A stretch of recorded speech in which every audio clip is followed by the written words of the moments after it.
Hello, good afternoon guys. चलिए, कुछ demerit था, कुछ डिसऑर्डर था, जिसकी वजह से हमने आपके लेक्चर कल नहीं लिया। थोड़ी सी गला में इन्फेक्शन हो गया था, ठीक है ना। तो चलो अब जो है कंटिन्यू करते हैं न्यूक्लियस को। न्यूक्लियस अपन थोड़ा थोड़ा जो इंट्रोडक्टरी पार्ट को देख चुके थे। अब थोड़ा सा डिटेल डिस्क्रिप्शन में जाएंगे, इसके internal structure, outer loop, inner loop, सारे के सारे बातें करेंगे कि क्या क्या इसके कंपोनेंट्स हैं। आपका जो है न्यूक्लियस का कंपोनेंट क्या क्या है, इसके बारे में सबसे पहले बात करेंगे। तो आपको पहले भी मैंने इसके बारे में कुछ इन्फॉर्मेशन दिया था बेसिक, जो क्या कंडीशन था कि हमने कहा कि न्यूक्लियस की कंडीशन में आपको दो तीन चीज़ें को ध्यान में रखना पड़ेगा। पहली कंडीशन तो है कि न्यूक्लियर मेम्ब्रेन, दूसरा जो है न्यूक्लियस के अंदर जो मैट्रिक्स है, जेल लाइक मटेरियल है, दैट इज न्यूक्लियोप्लाज्म, कैरियोलिम्ब, ठीक है ना, और न्यूक्लियर सैप, ये सारे के सारे बात करे थे। तीसरी कंडीशन है कि उसमें क्रोमेटिन नेटवर्क होगा, मतलब कि वो histone, non histone, DNA, RNA, ये सब चीज़ से बने हुए जो है एक फाइबर लाइक स्ट्रक्चर होगा, जिसको क्या बोले थे, क्रोमेटिन नेट और क्रोमेटिन नेटवर्क, जिसका टर्म देने वाले साइंटिस्ट थे डब्ल्यू फ्लेमिंग, ठीक है ना। चलो आगे थोड़ा थोड़ा बात करेंगे, और इसके बाद जो जैसे ही बात करेंगे तो इससे इन्वॉल्व होकर ये कि ये एक पर्टिकुलर फिक्स कांस्टेंट सेगमेंट में, टुकड़ों में टूट जाएंगे, और ये कंडेंसेशन होगा इसमें, और ये कंडेंस होकर के क्या बन जाएंगे, क्रोमोसोम बन जाएंगे। तो बिल्कुल हर एक स्पेसीज में एक स्पेसिफिक नंबर ऑफ क्रोमोसोम होगा जो कि कांस्टेंट होगा। जैसे as for example human being है, तो हम में कितने नंबर ऑफ क्रोमोसोम है, 46 क्रोमोसोम है। तो ये ऑलमोस्ट जो है सारे स्पेसीज में अलग अलग होंगे और फिक्स होंगे। तो ये कंडीशन क्या है कि कंडेंसेशन के बाद बनते हैं। तो अब हमें देखना है कि उससे अलाइन होकर के एक चीज़ें होता है जिसको क्या बोलते हैं, न्यूक्लियोलस, ठीक है ना। उसे बोला जाता है न्यूक्लियस ऑफ द न्यूक्लियस, मतलब कि न्यूक्लियस का न्यूक्लियस कुछ न्यूक्लियस के पार्ट को कंट्रोल करने का काम करता है। जैसे एज फॉर एग्जांपल प्रोटीन बनाने का काम करेंगे, तो उसके अंदर ही न्यूक्लियोलस क्या काम करते हैं कि जो राइबोसोमल प्रोटीन है और आरआरएनए को बनाते, दोनों अलाइन होकर के राइबोसोम को बनाते। मतलब कि राइबोसोम के कंडीशन हम लोग पहले भी प्रीवियस बहुत पहले क्लास में पढ़ चुके हैं कि राइबोसोम को राइबोन्यूक्लियोप्रोटीन कहते थे। क्या कंडीशन था कि ये जो राइबोसोम बने होते हैं आरएनए और प्रोटीन का बना होता है। तो आप समझ रहे हो कि मतलब कि आरआरएनए और राइबोसोमल प्रोटीन जो है कहाँ बना, तो आपका न्यूक्लियोलस में बना, और वो अलाइन होकर के क्या कर दिया, राइबोसोम को बना दिया, और राइबोसोम माइग्रेट करके साइटोप्लाज्म में गया, और इंडोप्लाज्मिक रेटिकुलम और साइटोप्लाज्म और इवन की outer membrane of the nucleus पे भी क्या हो गया, अटैच्ड हो गया। तो बिल्कुल वो प्रोटीन सिंथेसिस के लिए रिस्पॉन्सिबल है। अब प्रोटीन ही क्या करते हैं, हर चीज़ को बनाने का काम करता है, बिल्ड करने का काम करता है। एज फॉर एग्जाम्पल हमारी बॉडी को भी बिल्ड करने वाला वही होता है। तो अमूमन बात उसकी करते हैं जो अभी जो है स्ट्रक्चर वाइज हम बात करें। प्रीवियस क्या क्या बात कर चुके थे, थोड़ा सा रिकेप 1 मिनट का लूँगा। प्रीवियस हमने बात किया था कि न्यूक्लियस के डिस्कवर करने वाले, सबसे पहले ऑब्जर्वेशन करने वाले साइंटिस्ट का नाम था लेवेनहॉक, जो फिश के आरबीसी में देखा। फिर बाद में रॉबर्ट ब्राउन आया, ऑर्किड रूट सेल में, जो उन्होंने क्या किया, डिटेल इसकी डिस्क्रिप्शन किया, डिटेल एक्सप्लेनेशन किया, डिटेल किए इसको। फिर अपन बात करते हैं कि यहाँ पे आगे चल के जो हम बात करें कि इसमें किस में होता है किस में नहीं होता है, तो हमने कहा कि ऑलमोस्ट जितने भी प्रोकैरियोटिक सेल्स था सब में न्यूक्लियस एब्सेंट था, लेकिन यूकैरियोट में सारे के सारे यूकैरियोट में, लेकिन कुछ एक्सेप्शन था जिसमें हमने बोला था कि मैच्योर मेमेलियन आरबीसी और मैच्योर जो वास्कुलर प्लांट का सीप ट्यूब एलिमेंट्स है, सीप ट्यूब सेल है, उसमें भी क्या होता है, न्यूक्लियस नहीं होता है। तो ये बातें तो आपको पहले से ऑलरेडी पता है। तो अब कंडीशन था, माजरा था कि मतलब कि किसी किसी में जैसे हायर प्लांट्स और एनिमल की बात करते हैं तो एक सेल के अंदर जो है एक ही न्यूक्लियस होता है, बट बहुत सारे ऐसा ऑर्गेनाइजेशन उसे यूनिन्यूक्लिएटेड सेल्स बोला था, मोनोन्यूक्लिएटेड सेल्स बोला था, जिसमें न्यूक्लियस ना हो न्यूक्लिएटेड बोला, और जिसमें मोर देन वन मतलब कि 2 न्यूक्लियस है बायोन्यूक्लिएटेड बोला, जिसमें मोर देन 2 था तो उसको मल्टी न्यूक्लिएटेड बोला थे। अब मल्टी न्यूक्लिएटेड का भी कंडीशन था कि 2 कंडीशन, एक तो सिंसाइटियम, दूसरा सिनोसिटिक। एक क्या, सिंसिटियम, एक सिंसाइटियम, एक सिनोसिटिक। तो दोनों के लिए हमने एग्जाम्पल देखा था क्या क्या, आप बखूबी जानते हो उसके बारे में। अब कंडीशन क्या है कि हमें अकरेंस के बारे में पता हो गया। अब इसकी जो है मोनोन्यूक्लिएटेड, बायोन्यूक्लिएटेड और मल्टी न्यूक्लिएटेड, इसकी कंडीशन हमने बात कर लिया। फिर हमें अब बात करना पड़ेगा स्ट्रक्चर ऑफ न्यूक्लियस। सिंपल तरीके से अब चलो यहाँ पे बात करते हैं स्ट्रक्चर ऑफ न्यूक्लियस। यहाँ पे हेडिंग बनाइए न्यूक्लियस इंक्लूड, फिर अपन चलेंगे न्यूक्लियस क्या क्या रखते हैं, न्यूक्लियस इंक्लूड्स क्या क्या है इसके अंदर। तो सबसे पहला तो अपन बात करेंगे क्या, न्यूक्लियर मेम्ब्रेन या कैरियोथिका, कैरियोथिका, ठीक है ना। दूसरा जो है न्यूक्लियोप्लाज्म और कैरियोप्लाज्म बोलते हैं, न्यूक्लियोप्लाज्म। और तीसरा कंडीशन था न्यूक्लियोलस, एन से बेटा सब है न्यूक्लियोलस। और चौथा जो है क्रोमेटिन नेटवर्क, क्या, क्रोमेटिन नेटवर्क। अब इसके लिए हमने बात किया होगा, अब उल्टा पुल्टा हो जाता है कभी कभी, अब उसको मिसअंडरस्टैंडिंग करना। ये जो बने होते हैं क्रोमेटिन नेटवर्क जो बने होते हैं, अब बेटा इसमें बहुत सारे चीज़ होते हैं। आज फॉर एग्जांपल कि इसमें डीएनए होते हैं, इसमें आरएनए होता है, इसमें प्रोटीन होता है। और प्रोटीन का कंडीशन था कि दो टाइप के हमने प्रोटीन देखा था, एक तो हिस्टोन प्रोटीन था और दूसरा क्या था, नॉन हिस्टोन प्रोटीन था। क्या क्या, नॉन हिस्टोन प्रोटीन था। सबकी परसेंटेज है बेटा, एक प्रोपोर्शन है और उस प्रोपोर्शन को लेके चलना पड़ता है। डीएनए के कंडीशन जो है 31% है और ये 2 to 5% है। हिस्टोन प्रोटीन के कंडीशन में अपन बात करते हैं तो इसमें बोला था हिस्टीडीन, आर्जिनिन और लाइसिन। ये जो हिस्टोन प्रोटीन होता है बेटा, ये बेसिक प्रोटीन होता है। कैसा, बेसिक प्रोटीन होता है। और ये जो होती है कैसा, नॉन, मतलब कि एसिडिक प्रोटीन होता है। कितना, एसिडिक प्रोटीन होता है। इसमें जो आपका हिस्टोन प्रोटीन था, इसमें क्या बोला था कि बेस के कंडीशन में दो बेसिक अमीनो एसिड था, एक तो लाइसिन और दूसरे आर्जिनिन। क्या, ये दोनों बेसिक अमीनो एसिड से जनरली बना होता है। ये हिस्टोन प्रोटीन 5 टाइप के होते हैं, इसकी चर्चा हमने करे क्या क्या हो सकता है। तो यहाँ पे बोला कि H1, H2A और H2B, H3 एंड लास्ट में क्या, H4। ये 5 टाइप का जो है आपका हिस्टोन प्रोटीन है जो बेसिक प्रोटीन है। यहाँ पे परसेंटेज की अपन बात करें तो डीएनए 31% था, आरएनए 2 to 5%। और प्रोटीन की कंडीशन में दोनों की अलग अलग सिनेरियो है। हिस्टोन प्रोटीन जो है ये 36% है बेटा, और ये नॉन हिस्टोन प्रोटीन क्या है, 31% है। तो ऑलमोस्ट कितना, 100% सारे के सारे चीज़ होना चाहिए बिल्कुल। न्यूक्लियो मतलब कि अपन यहाँ पे बात कर सकते हैं कि न्यूक्लियस इंक्लूड, तो इसका मतलब है कि स्ट्रक्चर की बात ही करते हैं, स्ट्रक्चर की ही बात करते हैं, स्ट्रक्चर ऑफ न्यूक्लियस की ही बात करी जाती है कि क्या क्या होता है स्ट्रक्चर में। तो सिंपल फंडा है कि यहाँ पे सबसे पहले तो अपन न्यूक्लियर मेम्ब्रेन के बारे में बात करेंगे। तो चलो पहले सबसे पहले स्ट्रक्चर ड्रॉ करते हैं कि आपके स्ट्रक्चर में क्या क्या है, न्यूक्लियस के स्ट्रक्चर में। चलो यहाँ पे मेंशन करते हैं, ये आपका दो चीज़ें, इसके स्ट्रक्चर और इसके फंक्शन बहुत ही इम्पॉर्टेंट है बेटा, उसको बिल्कुल दिमाग में रखना पड़ेगा। चलिए यहाँ पे बात करते हैं स्ट्रक्चर ऑफ न्यूक्लियस। और इसमें मैं छोटा सा ही डायग्राम बनाऊंगा, आप देखते रहना। यहाँ पे देखो बेटा, न्यूक्लियस जो है double membrane bound cell organelle है। क्या है, double membrane bound cell organelle है। न्यूक्लियस क्या है, double membrane bound cell organelle है। ये डबल मेम्ब्रेन बॉन्ड मैंने बनाया, थोड़ा सा टाइम लगेगा ड्रॉ करने में। डबल मेम्ब्रेन बॉन्ड है और जो दोनों मेम्ब्रेन जहाँ पे फ्यूज होती है वहाँ पे एक पोर लाइक स्ट्रक्चर बनाता है। मैं थोड़ा सा कहीं पे एक बड़ा सा बना देता, ठीक है ना।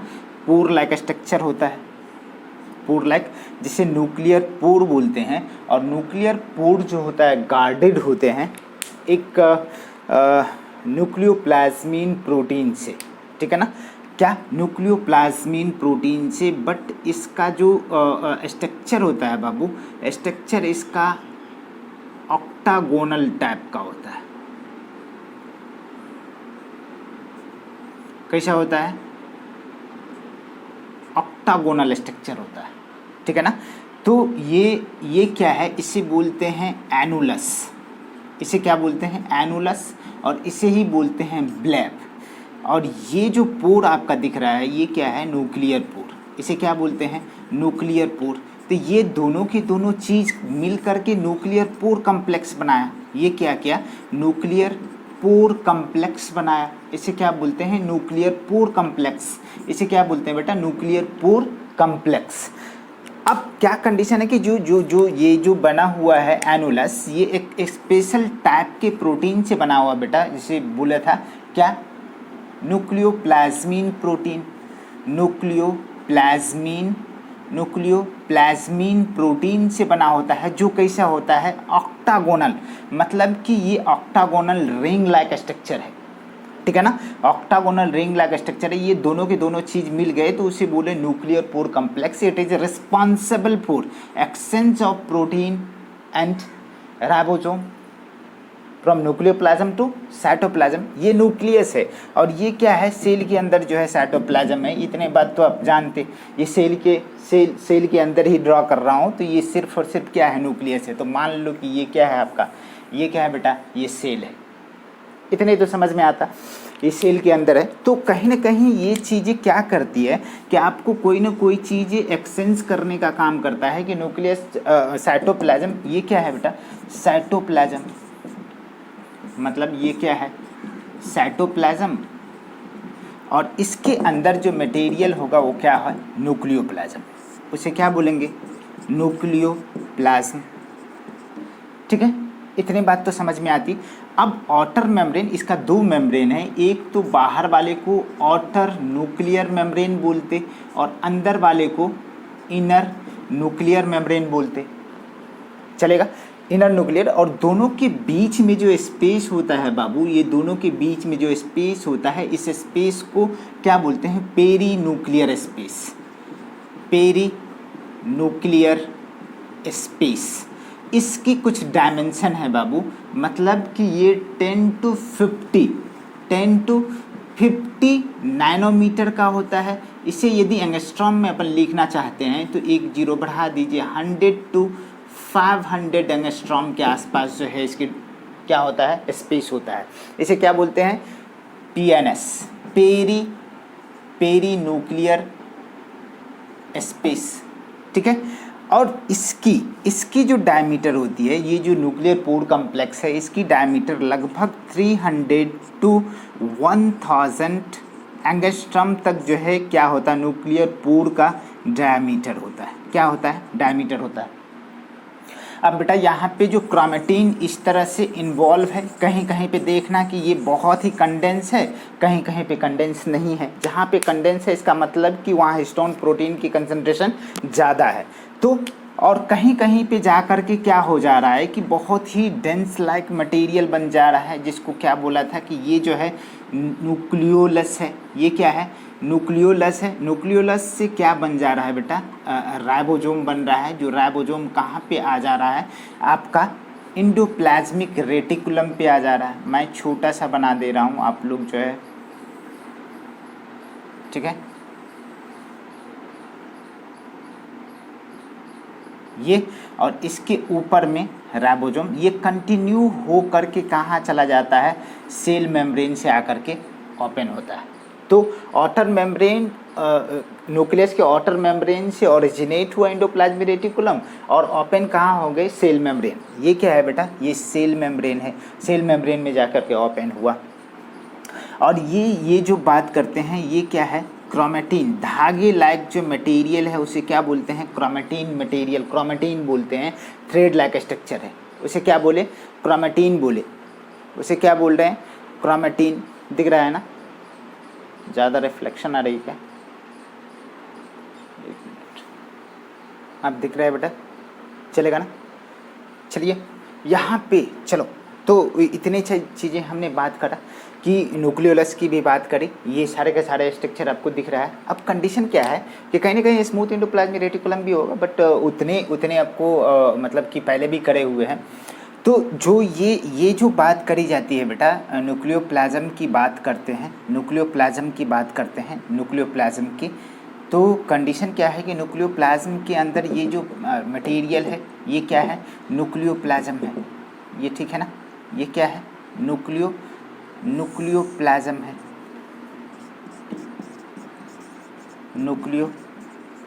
प्लाज्म, न्यूक्लियोप्लाज्म बोलो, कैरियोलिम्फ बोलो, ठीक है ना, बहुत सारे नेम हैं। और इसके अंदर जो बात करते हैं ढेर सारा चीज़ होता है। थोड़ा थोड़ा अपन बात करेंगे बाद में लिटिल बिट जो है इस स्ट्रक्चर के बारे में। हमने यहाँ पे सारे के सारे ऑलमोस्ट स्ट्रक्चर के बारे में बात कर दिया। न्यूक्लियोलस हो गया और क्रोमेटिन हो गया। क्रोमेटिन के कंडीशन में दो तरह का क्रोमेटिन पाया जाएगा आपको अकॉर्डिंग टू ईमेल हीच, ठीक है ना, साइंटिस्ट का नाम है जो। और न्यूक्लियोप्लाज्म की डिस्कवरी जो है 1882 के आसपास जो है स्ट्रासबर्गर, ठीक है ना, स्ट्रासबर्गर नामक साइंटिस्ट ने किया। साइटोप्लाज्म का भी यही करा है, ठीक है। यहाँ पे क्रोमेटिन के बारे में बात करते हैं तो अकॉर्डिंग टू ईमेल हीच इन्होंने कहा कि दो तरह के होते हैं। एक का जो कंडीशन है यू क्रोमेटिन बोलते हैं उसको, यू क्रोमेटिन जो रियल, यू मीन्स ट्रू होता है बेटा, और दूसरा जो है हेट्रो क्रोमेटिन की बात करते हैं, ठीक है ना, हेट्रोक्रोमेटिन। अब क्या होता है कि यू क्रोमेटिन ट्रू वाला है तो ये जो है लूजली अरेंज होता है, लूजली अरेंज होता है, जिसके वजह से ये ट्रांसक्रिप्शनली क्या होता है, ट्रांसक्रिप्शनली या जेनेटिकली क्या होता है, जेनेटिकली एक्टिव होता है। और ये क्या होता है, इनएक्टिव होता है बेटा। कैसा होता है, इनएक्टिव होता है ट्रांसक्रिप्शनली। ट्रांसक्रिप्शन करने का मतलब क्या है कि आपको आगे समझ में आ जाएगा कि एक प्रोसेस होता है जो कंडीशन क्या है कि डीएनए से डीएनए की बनने की प्रोसेस को रेप्लिकेशन बोलते, ठीक है ना, और डीएनए से आरएनए की बनने की प्रोसेस को ट्रांसक्रिप्शन कहते। क्या कहते हैं, ट्रांसक्रिप्शन। और आरएनए से प्रोटीन बनने की प्रोसेस को बेटा ट्रांसलेशन कहते हैं, ट्रांसलेशन कहते हैं। क्या कहते हैं, ट्रांसलेशन कहते हैं। तो ये थोड़ी थोड़ी बातें अपन कर लिए हैं, लेकिन आगे चल के डिटेल इसकी डिस्क्रिप्शन है। तो ये स्ट्रक्चर हो गई आपका। तो चलिए थोड़ा सा हेडिंग बनाइए आपका, क्या, न्यूक्लियर मेम्ब्रेन के बारे में, कैरियोथिका के बारे में, ठीक है ना। तो वहाँ पे अपने को देखना पड़ेगा कि क्या क्या है, क्या तरीके से अरेंज होते हैं। अपन थोड़ा थोड़ा बात कर लिए हैं और थोड़ा थोड़ा करेंगे, ज़्यादा नहीं, ज़्यादा डीप नहीं जाएंगे। यहाँ पे जो मटेरियल, जो ओरिजिनली बातें हैं जिसके बारे में हमें रियली में जानना चाहिए उसकी बात करते हैं। यहाँ पे देखो बेटा, बात करते हैं पहला न्यूक्लियर मेम्ब्रेन, इसे बोलते हैं कैरियोथिका। दिखता क्या, हाँ, कैरियोथिका। इसे ही क्या बोलते हैं, इसे ही क्या बोलते हैं, ठीक है ना। आगे आप सोचिए। तो ये जो है हम जानते कि न्यूक्लियस जो होते हैं, न्यूक्लियस डबल मेम्ब्रेन बॉन्ड होता है। क्या, double membrane bound largest cell organelle है। किसके कंडीशन में बेटा, एनिमल के कंडीशन में, लेकिन प्लांट के कंडीशन में क्लोरोप्लास्ट, ठीक है। तो ये डबल मेम्ब्रेन है, इसका मतलब है कि दो मेम्ब्रेन होगा। यहाँ पे आउटर न्यूक्लियर मेम्ब्रेन होगा और दूसरा जो है इनर न्यूक्लियर मेम्ब्रेन होगा। जो इनर वाला है, इनर वाला बेटा क्या होता है, ये कंटिन्यूअस हो, मतलब कि कंटिन्यूअस कोई भी नहीं है, ये दोनों के दोनों है। अब ये दोनों जहाँ पे फ्यूज करते हैं, जहाँ पे फ्यूज कर रहे हैं, एक्चुअली ये चलते कैसे हैं, ये रन करते हैं क्या, पैरेलली, एक दूसरे के पैरेलल, ठीक है ना। और कहीं किसी जगह पे जा कर के, किसी जगह पे ये फ्यूज कर जाते हैं। फ्यूज करके एक पोर बनाता है जिसे न्यूक्लियर पोर कहते हैं, ठीक है बेटा, हिंदी, जिसे न्यूक्लियर पोर कहते हैं, ठीक है ना। अब कंडीशन है कि न्यूक्लियर पोर कहते हैं। यहाँ पे एक और उसको, न्यूक्लियर पोर को जो है, nuclear pore is guarded by octagonal, ठीक है ना, स्ट्रक्चर मेड अप ऑफ ठीक है ना। न्यूक्लियोप्लाज्मिन प्रोटीन, प्लाज्मिन प्रोटीन जिसे ब्लैब, एनुलस, ठीक है ना, ठीक है, एनुलस और ढेर सारा चीज़ कहते हैं। दोनों annulus made up of nucleoplasmin protein, both structure collectively known as, दोनों को मिला करके क्या बोलते हैं, न्यूक्लियर पोर कॉम्प्लेक्स, ठीक है ना। ये न्यूक्लियर पोर कॉम्प्लेक्स रिस्पॉन्सिबल होता है, वहाँ पे लिखे हैं बेटा, responsible for exchange of protein and ribosome. Ribosome nucleus से साइटोप्लाज्म को गए और साइटोप्लाज्म में जा करके प्रोटीन का सिंथेसिस हुआ, फिर साइटोप्लाज्म न्यूक्लियस में जाएंगे। तो इस तरह का एक्सचेंज ओवर चलता रहेगा, ठीक है। इतने बात समझ में आता है। अब जो दोनों मेम्ब्रेन जो है ऐसे चलता रहा और ये दोनों मेम्ब्रेन के जो बीच में जो स्पेस है, ये फ्यूजन वाली जगह को आपने क्या कह दिया, फ्यूजन वाली जगह को न्यूक्लियर पोर बोल दिया। इसके बीच के स्पेस जो था इसको पेरी न्यूक्लियर स्पेस कहा। और इसकी जो है हमने क्या बोला कि कितना कितना जो है ये स्पेस होता है, तो अब क्या 10 to 50 नैनोमीटर, और इसको एंगस्ट्रम में बोला था 100 to 500 एंगस्ट्रम के आसपास होता है। इतनी बात तो समझ में आता है। ये बातें तो न्यूक्लियर मेम्ब्रेन के बारे में हो गया। अब क्या कंडीशन है कि न्यूक्लियर की outer membrane endoplasmic reticulum is originated from outer nuclear membrane and with cell membrane, दोनों का कनेक्शन बता दिए, ठीक है ना। अब यहाँ पे चल रहा है तो कहीं ना कहीं क्या होता है कि ribosome are migrate from nucleus to cytoplasm and their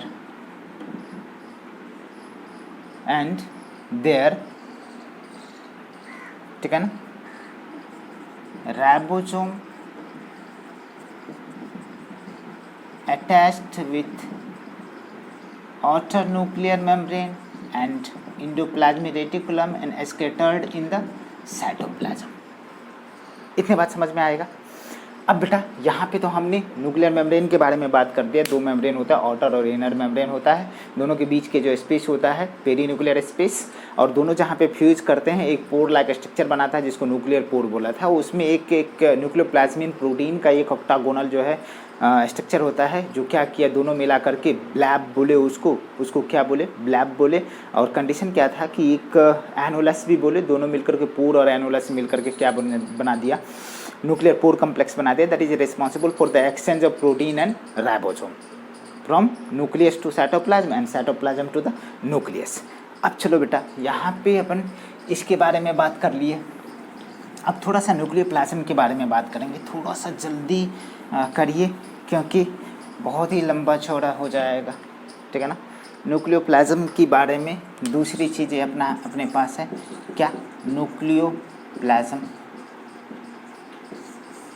दिखता क्या, न्यूक्लियोप्लाज्म। चलिए, तो इसको देने वाला साइंटिस्ट था 1882 में, कौन सा, स्ट्रासबर्गर। वहाँ पे भी मैंने लिखा स्ट्रासबर्गर। और इसको कहा क्या, इसका अदर नेम के बारे में बात करते हैं। अदर नेम के बारे में बात करें, अदर नेम का, तो इसको बोलते हैं न्यूक्लियर सैप, न्यूक्लियर सैप, कैरियोलिम्फ, क्या बोलते हैं, कैरियोलिम्फ, ठीक है ना। इसे बोलते हैं कैरियोप्लाज्म, ठीक है ना। न्यूक्लियोप्लाज्म तो है ही, न्यूक्लियोप्लाज्म तो है ही, ठीक है ना। इसमें बात करते हैं इट कंटेन, ये क्या क्या रखता है भैया, ये क्या क्या रखता है। एक तो पहला नंबर पे क्रोमेटिन को तो रखता ही है, उससे एसोसिएटेड न्यूक्लियोलस को भी रखता है, ठीक है ना, न्यूक्लियोलस को भी रखता है। और इसके अंदर क्या होता है, आरएनए भी होता है, ठीक है ना, डीएनए भी होता है, ठीक है ना।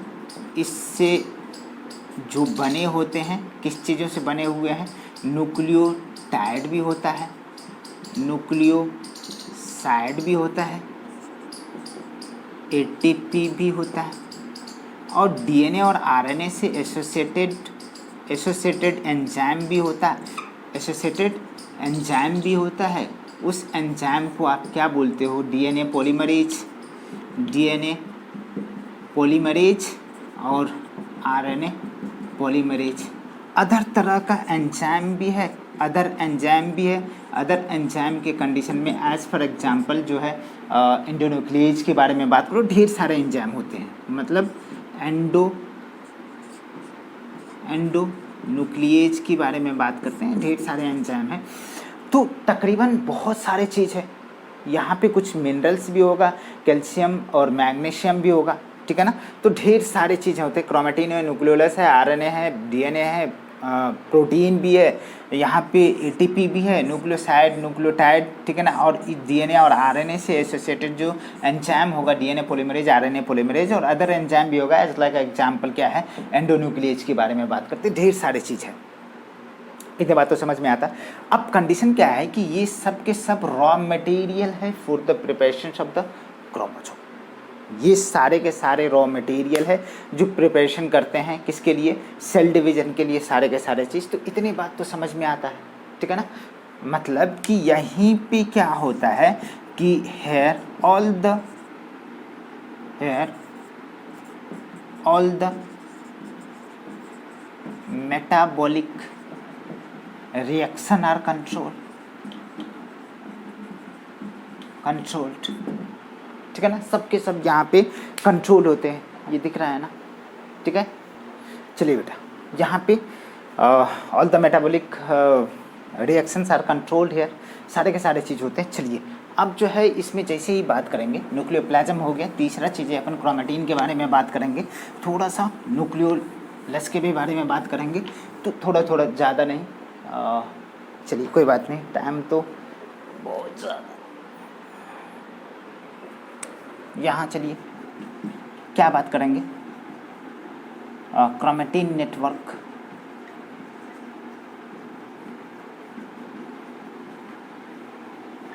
क्रोमेटिन नेटवर्क के बारे में बात करते हैं, ठीक है ना बेटा। तो ये जो है इट इज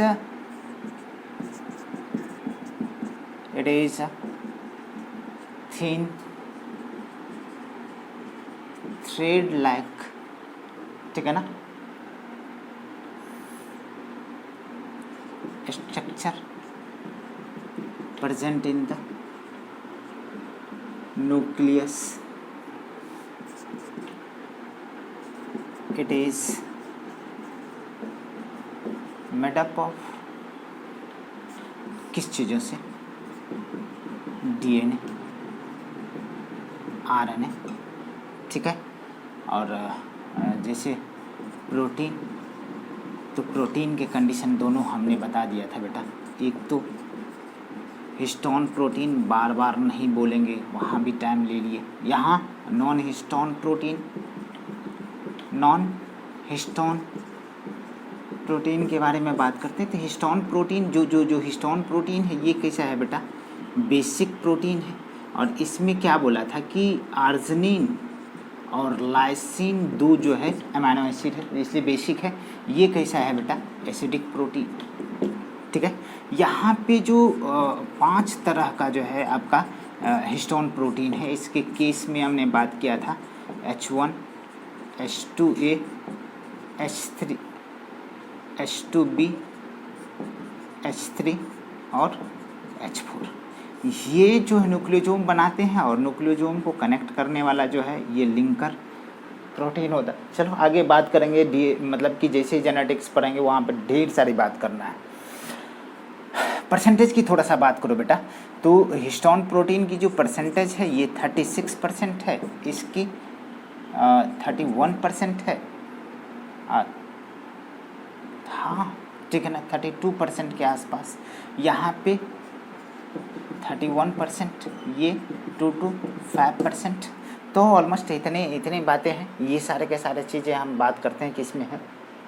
तो सीधे तरीके से अपन बात करें कि क्रोमेटिन नेटवर्क जो है क्या होता है, कि ये इनिशियली जो होते हैं, मतलब कि it is initially uncoiled structure, it is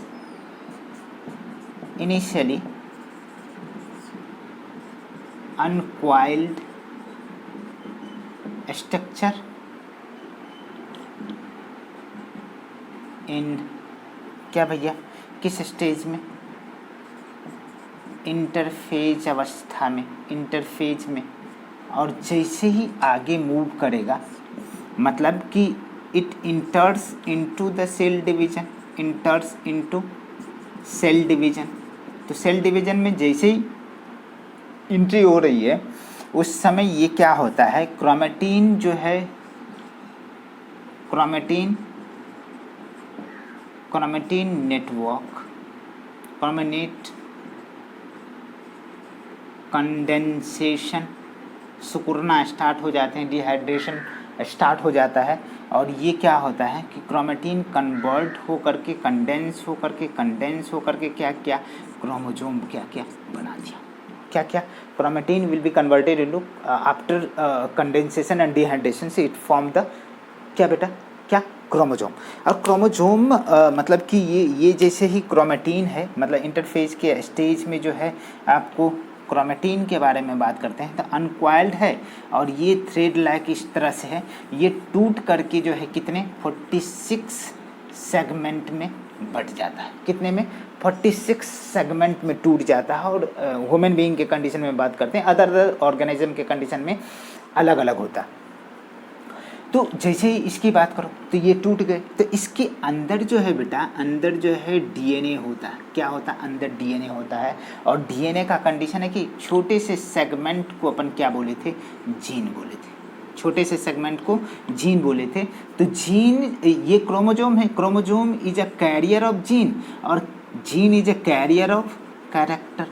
आ रहा है बेटा, तो कहने का मतलब है कि यही तो हमारा गुड़ चीज़ें हैं, किसके लिए, फॉर द इनहेरिटेंस, हेरिडिटी के लिए, किसके लिए, हेरिडिटी के लिए, किसके लिए, हेरिडिटी के लिए रिस्पॉन्सिबल है, वेरिएशन के लिए।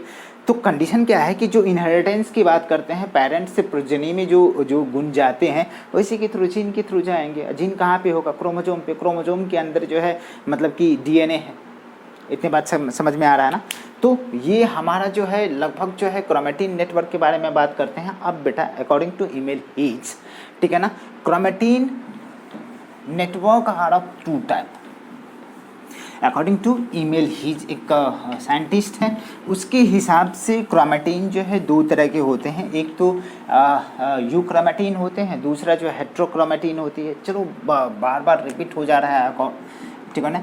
According to Emil Heitz, HEITZ, Heitz, chromatin कितने तरह का होता है, क्रोमेटिन 2 तरह का होता है। Chromatin are of 2 types. वो कौन कौन टाइप है, कौन कौन टाइप है बेटा, दिखता है ना। एक है आपका यूक्रोमेटिन, यूक्रोमेटिन, और दूसरा है हेट्रोक्रोमेटिन, हेट्रोक्रोमेटिन। अब यूक्रोमेटिन, यू मीन्स ट्रू होता है, इसका मतलब है कि रियल वाला जो है क्रोमेटिन जो है आपका यहाँ पे है, और हेट्रो मतलब डिफरेंट। तो क्या कंडीशन है, देखो बेटा, मैं क्रोमेटिन को यहाँ पे बना रहा हूँ, ये रियल वाला जा रहा है, लेकिन कहीं कहीं पे उलझ गया, ठीक है ना। तो ये जो उलझन वाला जगह जो दिख रहा है ना, ये आपका हेट्रोक्रोमेटिन है। लेकिन रियली में जहाँ पे कंडेंसेशन कम है, मतलब कि ये जो होती है ये लूजली अरेंज होता है, लूजली अरेंज क्रोमेटिन होता है। और लूजली होने की वजह से इसमें क्या होता है कि ट्रांसक्रिप्शन एबिलिटी होता है। So it have transcription ability, transcriptionally active, ठीक है ना। इसका मतलब है कि ये जल्दी जो है ट्रांसक्रिप्शन करेगा और आरएनए को बनाएगा, तो आरएनए बन जाएगा तो फिर क्या बना लेगा, ट्रांसलेशन के दौरान प्रोटीन बनाएगा। तो कंडीशन क्या था कि एक चीज़ें हमने आपको बताया कि डीएनए से आरएनए बना और आरएनए से बेटा क्या बन गया, प्रोटीन बन गया। एक सेंट्रल डोग्मा के बारे में बात करते हैं। डीएनए से डीएनए के बनने के प्रोसेस को रेप्लिकेशन बोलते हैं, इसको ट्रांसक्रिप्शन बोलते हैं, जो कहाँ होता है, हम लोगों के यूकेरियोट की कंडीशन न्यूक्लियस में होता है, ठीक है। और साइटोप्लाज्म में क्या होता है, ट्रांसलेशन होता है। तो ट्रांसलेशन की बात करते, ट्रांसक्रिप्शन की बात कर रहे हैं, जो यहाँ होता यहाँ पे नहीं होता। इसका मतलब है कि ये, ठीक है ना, कम्पैक्टली अरेंज्ड होते हैं, कम्पैक्टली अरेंज्ड क्रोमेटिन है, जिसके वजह से इसमें जो है जल्दी जो है ये लूजनिंग होगा नहीं, जिसके वजह से ये ट्रांसक्रिप्शनली क्या है, ट्रांसक्रिप्शनली जो है ट्रांसक्रिप्शनली इनएक्टिव है, ट्रांसक्रिप्शन नहीं करेगा। इतनी बात समझ में आ रहा है ना। अब होता क्या है कि बेटा ये भी जो है दो तरह का होता है। क्या होता है, ये भी हेट्रोक्रोमेटिन दो तरह का होता है। एक तो एक कंडीशन क्या है कि ये एक फैकल्टेटिव होता है, दूसरा कॉन्स्टिट्यूटिव होता है, ठीक है ना। एक क्या होता है, फैकल्टेटिव हेट्रोक्रोमेटिन, और दूसरा कॉन्स्टिट्यूटिव हेट्रोक्रोमेटिन। ये तो लगभग सब में पाया जाता है, ठीक है ना, और इसके कंडीशन में रेयर है। इतनी बात समझ में आता। ये आपका जो है यूक्रोमेटिन हेट्रोक्रोमेटिन के कंडीशन में मैंने डायग्राम ड्रॉ करके आपको समझा दिया कि क्या होता। अब हमें बात करना पड़ेगा कि यहाँ पे जैसे ही बात करेंगे कि थोड़ा सा हमने बात किया न्यूक्लियर मेम्ब्रेन का, बात किया न्यूक्लियोप्लाज्म का, बात किया, फिर जो है हमने किसकी बात किया, क्रोमेटिन के बारे में बात किया। अब जो है बेटा थोड़ा सा बात करना पड़ेगा किसका, थोड़ा सा यहाँ पे बात करना पड़ेगा कि हाँ आप जो है मतलब कि इसका न्यूक्लियोलस के बारे में बात करेंगे। तो चलिए, थोड़ा सा बच भी जा रहा है चीज़ें, लेकिन अब कोशिश करिए उसको निपटाने का, ठीक है ना। तो बिल्कुल बहुत सारी चीज़ है, न्यूक्लियस बहुत ही इम्पॉर्टेंट है, बहुत बहुत वेरी वेरी एमपी बेटा, बहुत इम्पॉर्टेंट है, आपको मानना पड़ेगा। यहाँ पे दूसरा आखिरी चीज़ की बात करते हैं तो न्यूक्लियोलस के बारे में बात करते हैं। It is also known as nucleus of the nucleus. Nucleus का न्यूक्लियस बोलते हैं। इसका रीजन क्या है, इसका रीजन है कि nucleolus is responsible for the formation of, responsible for formation of, ठीक है ना, राइबोसोमल प्रोटीन एंड, ठीक है ना, आरआरएनए। और ये दोनों मिलकर के क्या बना देते हैं बेटा, राइबोसोम को। और राइबोसोम मूव करके मूव टू साइटोप्लाज्म, और यहाँ पे ये क्या करते हैं, प्रोटीन बनाते हैं। अब प्रोटीन बनाने के बाद ये फिर से कहाँ चले जाते हैं, न्यूक्लियस के अंदर। अरे बेटा समझ में आ रहा है। तो न्यूक्लियस को भी तो प्रोटीन चाहिए भाई। ऐसा तो नहीं कि साइटोप्लाज्म में है वो भी सेल ऑर्गेनेल है, उसको भी रिक्वायरमेंट होती है खाना पीना की, उसको भी बिल्ड करना होता है, ठीक है। तो कहीं ना कहीं उसको भी रिक्वायरमेंट है। तो एक्सचेंज ओवर होते रहते हैं राइबोसोम का और प्रोटीन का। प्रोटीन राइबोसोम कहाँ से, न्यूक्लियस से चले गए कहाँ पे, राइबोसोम को बनाने वाला कौन है, न्यूक्लियोलस। इसे ribosomal factory of the cell बोलते, ऑल्सो नोन एज क्या, nucleus of the nucleus. Condition है बताते हैं। फिर जो है अपन बात करते हैं इसको जो है प्रोटीन बाहर गया राइबोसोम ने क्या किया, प्रोटीन बनाया आरएनए पे जा करके, और प्रोटीन बनाने के बाद ये फिर से प्रोटीन चाहिए इसको, तो वापस आएंगे। तो एक्सचेंज करने के लिए एक पोर था, न्यूक्लियर पोर कम्प्लेक्स, उससे वापस अंदर जाएंगे। अब इसको बोला जाता है, it is also known as ribosomal factory of the cell. Ribosome बनाने का काम, मेन फंक्शन की बात कर दी है बेटा हमने यहाँ पे, ribosomal factory of the cell. क्यों भैया factory of the cell? Because here ribosome is formed. यहाँ पे क्या बनते हैं बेटा? राइबोसोम बनते हैं, इसीलिए ribosomal factory of the cell बोलते हैं। इसका जो है नाम देने वाला, मतलब कि इसको फोंटाना ने डिस्कवर किया और बॉमेन नाम के साइंटिस्ट ने इसका नाम दिया, ठीक है ना। न्यूक्लियोलस वॉज डिस्कवर्ड बाय, ठीक है ना, फोंटाना एंड इट्स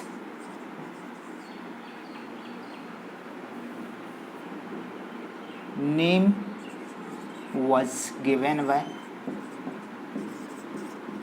बॉमेन। ठीक है बेटा, इतनी बात समझ में आता है। अब चलो थोड़ा सा और बात करते हैं कि ये मेम्ब्रेन लेस होते हैं, ये कोई सेल ऑर्गेनेल नहीं है बेटा, ठीक है ना। ये nucleolus is not a cell organelle. क्या है ये कोई सेल ऑर्गेनेल नहीं है, ठीक है ना। Nucleolus is not a cell organelle. Nucleolus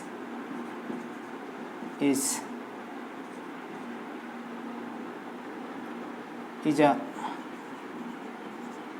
membraneless structure present in the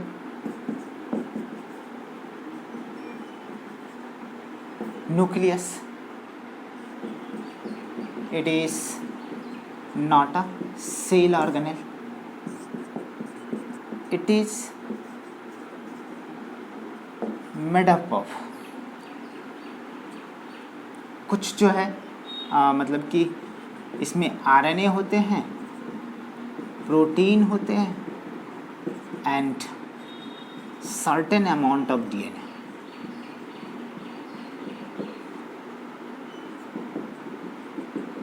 ठीक है ना। कंपोनेंट ऑफ न्यूक्लियोलस, इसमें कौन कौन सा कंपोनेंट? 3 कंपोनेंट से बने होते हैं, ठीक है ना। Pars amorpha, pars granulosa, pars fibrosa. 3 structure है।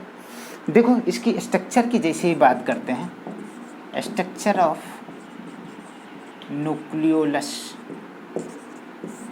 देखो बेटा, जैसे मैं यहाँ पे छोटे छोटा पार्ट लेकर के बना दे रहा हूँ, ये पार्स एमॉर्फस स्ट्रक्चर है,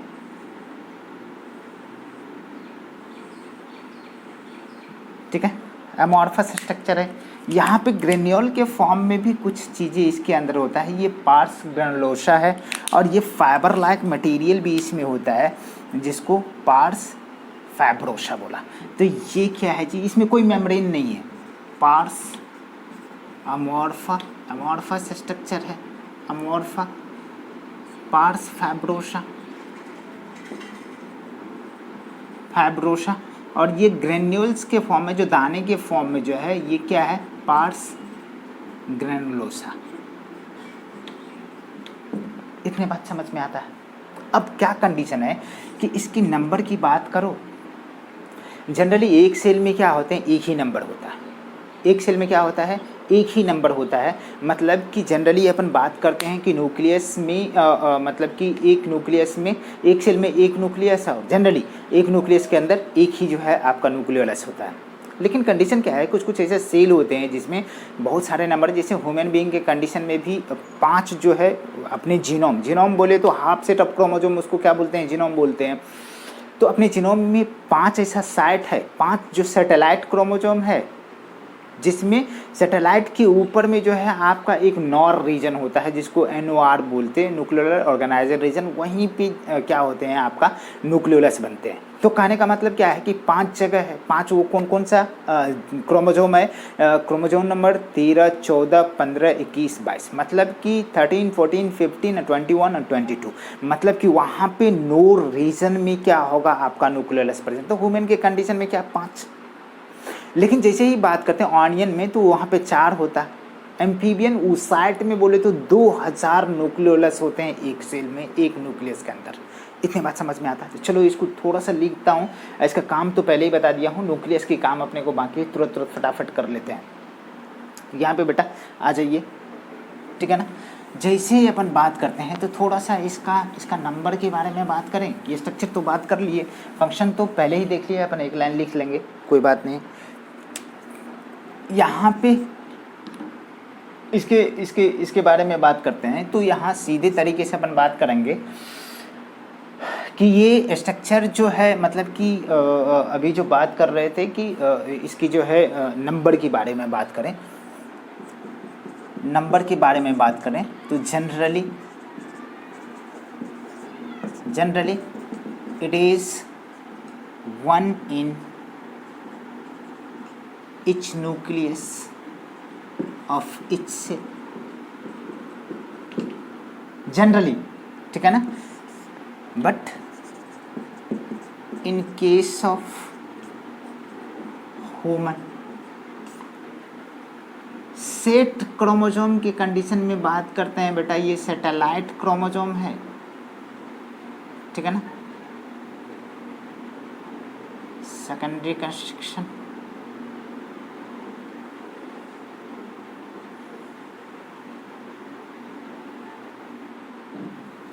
ये क्रोमोसोम है बेटा, चलेगा ना।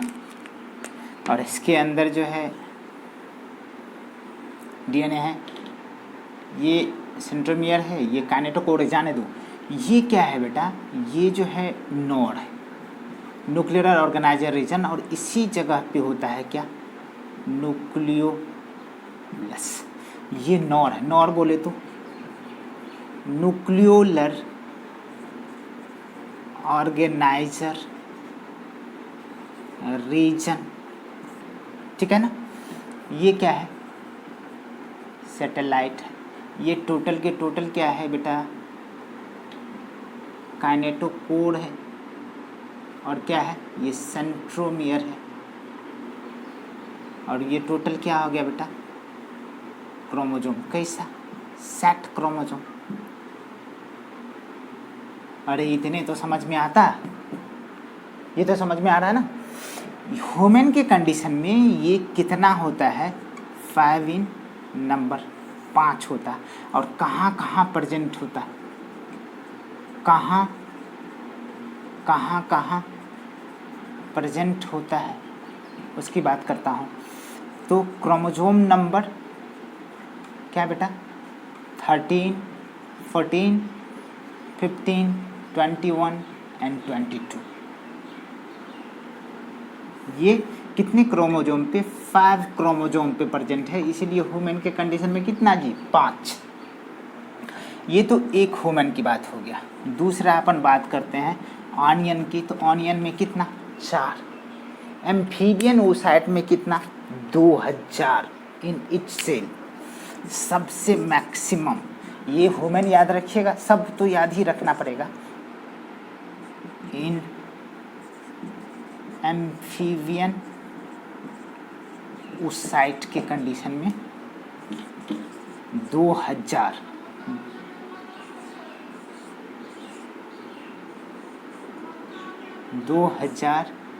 In each nucleus.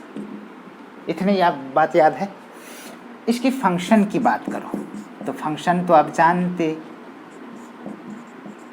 Function of nucleolus क्या बात करेंगे, इट हेल्प्स इन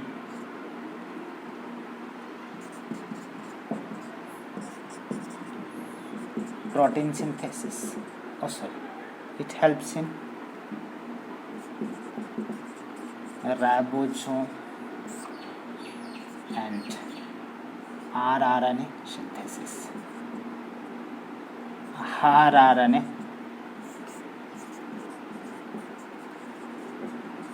सिंथेसिस आया। तो न्यूक्लियस के साथ अपना क्या न्यूक्लियोलस भी हो गए। चलो न्यूक्लियस का थोड़ा सा फंक्शन की बात, चलिए बेटा तो फंक्शन की बात करते हैं। तो यहाँ पे इसको न्यूक्लियोलस इज ओवर, आपकी बहुत ज़्यादा टाइम बहुत इम्पॉर्टेंट है, बट क्या करें, इतना इम्पॉर्टेंट है ये भी आपको कहा नहीं जा सकता है, बहुत ज़्यादा इम्पॉर्टेंट है। चलो ये है, और 1 से 2 लेक्चर अब बचा हुआ है सेल का, जिसके बाद अपन स्टार्ट करेंगे क्या, सेल डिवीज़न को स्टार्ट करेंगे। तो यहाँ पे सबसे पहले अपन बात करेंगे कि फंक्शन ऑफ न्यूक्लियस की बात करो, फंक्शन ऑफ न्यूक्लियस। तो जैसे ही बात करोगे तो इसे बोलते हैं hereditary house of the cells, ठीक है ना। It store chromatin, it stores genetic material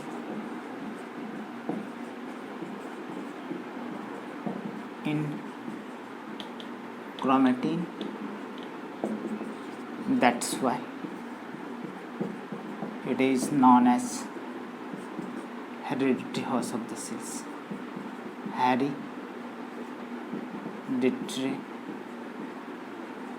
house of the cell. It helps to control metabolism.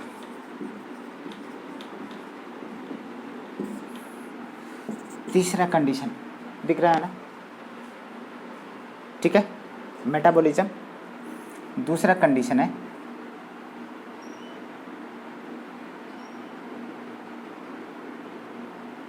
It take part in, ठीक है ना।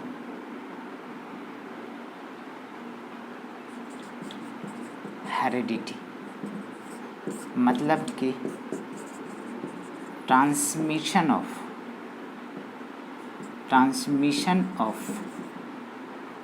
Character, genetic character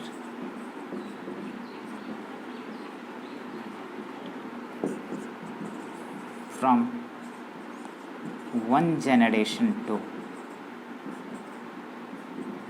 the another या next generation another generation। इतने बात दिख रहा है क्या?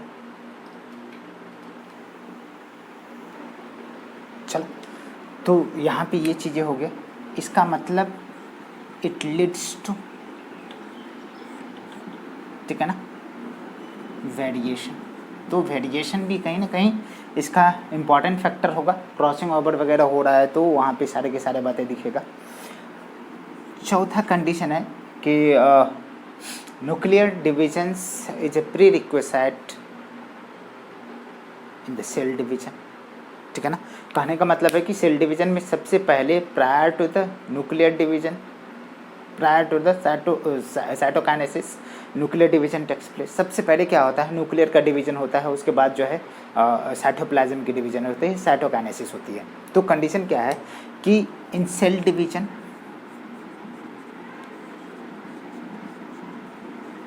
ठीक है ना, nuclear division is a prerequisite